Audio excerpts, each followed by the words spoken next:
Hi everyone, it's Lauren from Faithful Restoration, and I am reading the entire one-year Bible, entire New Living Translation. Today we're on January 15th. We're going to start off in Genesis 31:17 through 32:12 if you want to read along with me. Each reading has the Old Testament, New Testament, Psalms, and Proverbs in it. I have my coffee, so let's get started. So good, so good. All right, we're starting off in Genesis 31:17 through 32:12. So Jacob put his wives and children on camels, and he drove all his livestock in front of him. He packed all the belongings he had acquired in Panoraham and set out for the land of Canaan, where his father Isaac lived. At the time they left, Laban was some distance away, shearing his sheep. Rachel stole her father's household idols and took them with her. Jacob outwitted Laban the Aramean, for they set out secretly and never told Laban they were leaving. So Jacob took all his possessions with him and crossed the Euphrates River, headed for the hill country of Gilead.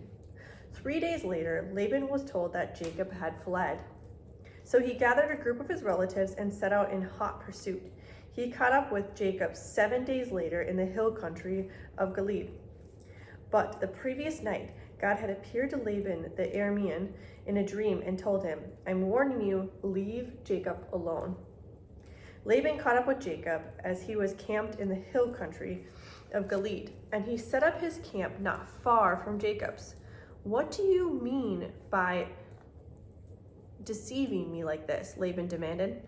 "How dare you drag my daughters away like prisoners of war? Why did you slip away secretly? Why do you deceive me? And why don't you say when you leave? Why didn't you say when you leave? I would have given you a farewell feast with singing and music, accompanied by tambourines and harps. Why didn't you let me kiss my daughters and my grandchildren and tell them goodbye? You have acted very foolishly. I could destroy you, but the God of your father appeared to me last night and warned me, leave Jacob alone. I can understand your feeling that you must go and your intense longing for your father's home, but why have you stolen my gods?"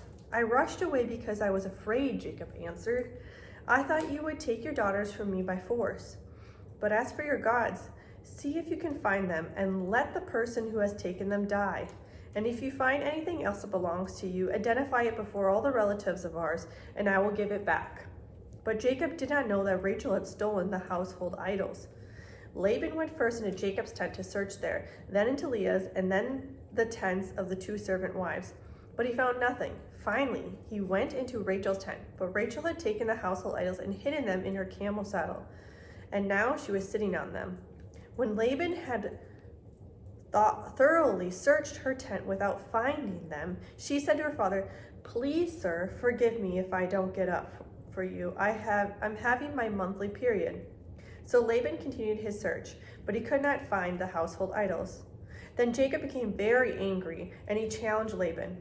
"What's my crime?" he demanded. "What have I done wrong to make you chase after me as though I were a criminal? You have rummaged through everything I own. Now show me what you found that belongs to you.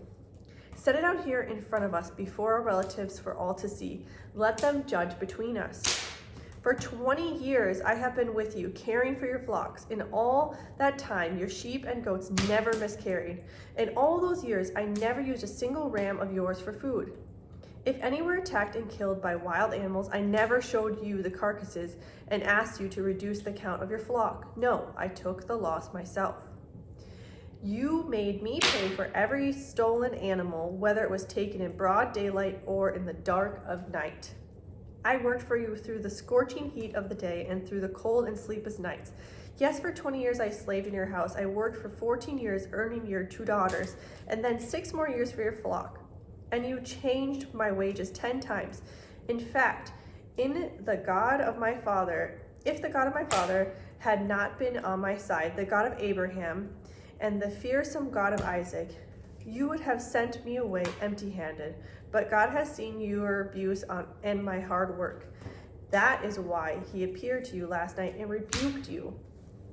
Then Laban replied to Jacob, "These women are my daughters, these children are my grandchildren, and these flocks are my flocks. In fact, everything you see is mine. But what can I do now about my daughters and their children? So come, let's make a covenant, you and I, and it will be a witness to our commitment." So Jacob took a stone and set it up as a monument. Then he told his family members, "Gather some stones." So they gathered stones and piled them in a heap. Then Jacob and Laban sat down beside the pile of stones to eat a covenant meal. To commemorate the event, Laban called the place Jagar Sayadutha, which means witness pile in Aramaic. And Jacob called it Gilead, which means witness pile in Hebrew. Then Laban declared the pile of stones will stand as a witness to remind us of the covenant we have made today. This explains why it's called Gilead, witness pile, but it was also called Mizpah, which means watchtower. For Laban said, "May the Lord keep watch between us to make sure that we keep this covenant when we are out of each other's sight. If you mistreat my daughters, or if you marry other wives, God will see it, even if no one else does. Here's a witness to this covenant between us." "See these piles of stones," Laban continued, "and see this monument I have set between us. They stand between us as witnesses of our vows. I will never pass this pile of stones to harm you, and you must never pass these stones or this monument to harm me. I call on the God of our ancestors, the God of your grandfather Abraham, and the God of my grandfather Nahor, to serve as a judgment between us." So Jacob took an oath before the fearsome God of his father Isaac to respect the boundary line. Then Jacob offered a sacrifice to God there on the mountain and invited everyone to a covenant feast. After they had eaten, they had spent the night on the mountain. Laban got up early the next morning, and he kissed his grandchildren and his daughters and blessed them. Then he left and returned home. As Jacob started on his way, again, angels of God came to meet him. When Jacob saw them, he exclaimed, "This is God's camp." So he named the place Mahanaim. Then Jacob sent messengers ahead to his brothers Esau, who was living in the region of Seir in the land of Edom. He told them, "Give this message to my master Esau. Humble greetings from your servant Jacob. Until now I have been living with Uncle Laban, and now I own cattle, donkeys, flock of sheep and goats, and many servants, both men and women. I have sent these messengers to inform my lord of my coming, hoping that you will be friendly to me." After delivering the message to the messengers, returned to Jacob and reported, "We met your brother Esau, and he is already on his way to meet you with an army of 400 men." Jacob was terrified at the news. He divided his household along with the flocks and herds and camels into two groups. He thought, if Esau meets one group and attacks it, perhaps the other group will escape. Then Jacob prayed, "O God of my grandfather Abraham and God of my father Isaac, O Lord, you told me, return to your own land and to your relatives, and you promised me I will treat you kindly. I am not worthy of all the unfailing love and faithfulness you have shown me, your servant. When I left home and crossed the Jordan River, I owned nothing except a walking stick. Now my household fills 2 large camps. O Lord, please rescue me from the hand of my brother Esau. I am afraid that he is coming to attack me, along with my wives and children. But you promised me I will surely treat you kindly, and I will multiply your descendants until they become as numerous as the sands along the seashore, too many to count." Now we're going to be reading Matthew 10:24 through 11:6. Students are not greater than their teacher, and slaves are not greater than their master. Students are to be like their teacher, and slaves are to be like their master. And since I, the master of the household, has been called the prince of demons, the member of my household will be called by even worse names. But don't be afraid of those who threaten you. For the time is coming when everything that is covered will be revealed, and all that is secret will be made known to all. What I tell you now in the darkness, shout abroad when daybreak comes. What I whisper in your ear, shout from the housetops for all to hear. Don't be afraid of those who want to kill your body. They cannot touch your soul. Fear only God, who can destroy both soul and body in hell.